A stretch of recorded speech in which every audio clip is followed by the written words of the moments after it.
What's up, guys? My name is Dalton and I'm going to be talking to you guys about Judges today. And in the book of Judges, we're going to be talking about the Israelites.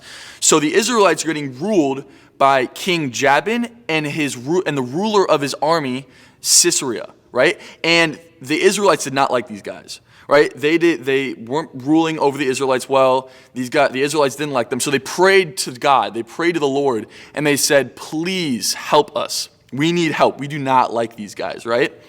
So the Lord said, "All right, I got you. I'm going to send Deborah to come help you guys." So the judge Deborah, she came down to come help the Israelites. And she came down and she listened to all the Israelites' problems, right? She listened, she took note, right? And when she was done, she went to the commander of the Israelite army and told him, "God has already commanded you to go fight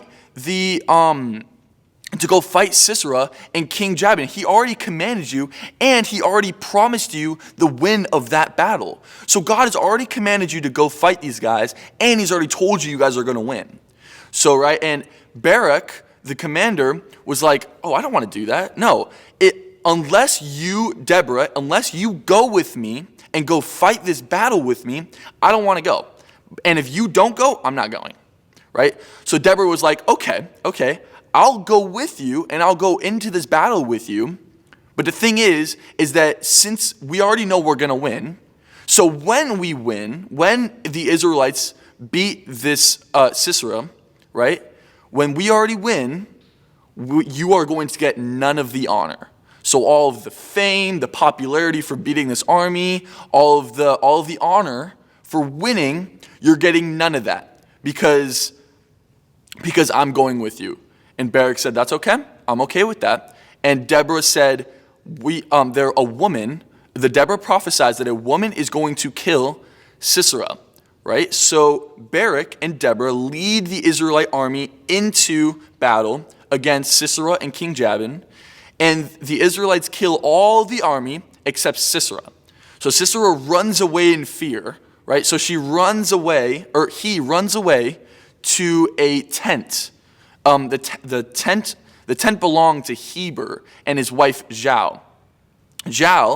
And Heber wasn't at the tent at the time, so when Sisera came to the tent, it was only Jael, and Jael took him in, right? So Jael gave him clothing, she gave him water to drink, food to eat, and at night when they were both sleeping, Jael woke up and she took a tent peg and she killed Sisera in the night.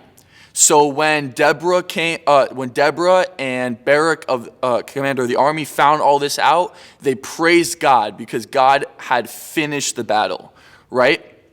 So let's go back, right? In my life, right, I play lacrosse. And right now, I'm getting seen by colleges, right? And I'm trying to get seen by colleges. And when I play in games, I feel anxious sometimes because colleges are watching me. The recruiters are watching me, and that makes me anxious sometimes, right? And I know in your life, sometimes you can feel anxious about things that you really don't need to feel anxious about. For me, I don't need to feel anxious at all because God is with me all the time. And whatever happens, and if I get recruited, if I don't get recruited, it doesn't matter what happens, he's in control. And so is Barak. Barak had no reason to be anxious about the fight because God had already promised for him to win the fight. And God had already promised God had already promised to be with Barak during the fight, during the battle. So sometimes in life we can feel anxious about something. Sometimes we can feel like things may not work out, and that's why we can feel anxious, right? But we can always remember that God is with us, right? And he is in control. And whatever happens, he is with us and he is in control and he's going to deal with whatever happens, right? So that's all I have for you guys today. Thank you guys so much for listening, and I will see you guys next time.